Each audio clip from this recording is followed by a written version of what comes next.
You had mentioned, well, not here, but like in a prep for this, that your first deal that you did fairly successfully on. Do you think that's what, like, if you get a win like that, helps you go to the next, the next, versus like you get hit in the teeth, is like, hey, let me go work at Starbucks or something. Yeah, sorry to tell people out there, but that first deal that you do is critical. It doesn't help, it's essential. If you take 7 figures of money from other people to invest in a company, and if it even goes sideways, that's a bad outcome. That will stick. Your track record sticks with you for your whole life. It's going to be a heck of a lot harder to raise money in the future for people to trust you. Yeah, you can argue, oh, I was young, I made mistakes, and let me try again. It's a lot harder than you think. The funny thing about business in general is that when you're not successful or you're not getting the traction that you think you should, and you don't know why, have no doubt whatsoever. People talk. People do reference checks. And if things aren't turning out your way, it's not just because of fate. It's often because maybe things didn't go well previously. Conversely, if your first deal does extremely well, like I was extremely fortunate that mine did, it was in oil and gas refining, that opens doors. It opens doors to another one. Well, then people saying, well, yeah, here's some more money.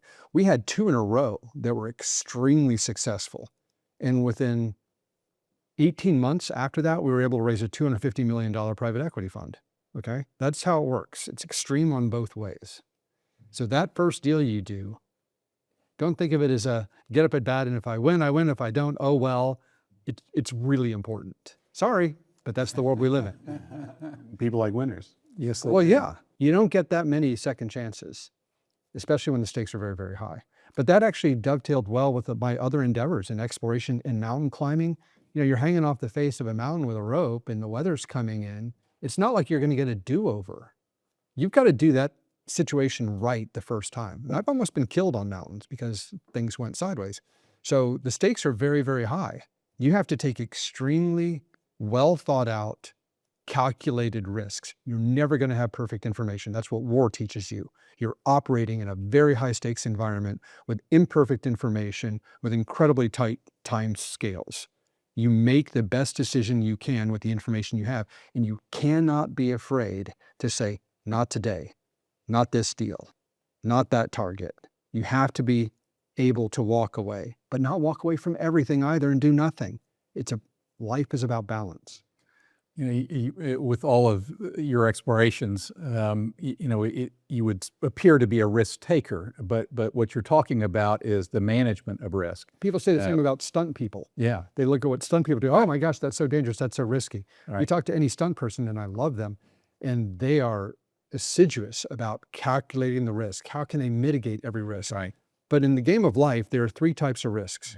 They're the known knowns. All right, I'm going to go drive my car. Okay, I know I need to put oil in it. You do that and you mitigate that risk that it's going to run out of oil.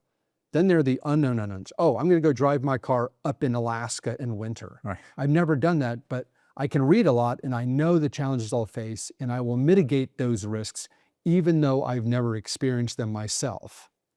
Then there's the third category, which is the really tough one that everyone always underestimates, that can kill you, kill an investment, do the unknown unknowns, as Donald Rumsfeld so famously put it. Right. Those are the things that you don't know, that you haven't mitigated the risks for, that come and bite you in the butt. Right. Those are the ones that stuntmen fear, as they should, incredibly highly. And those are the things that happen in investments that end up, unfortunately, not having them work out well.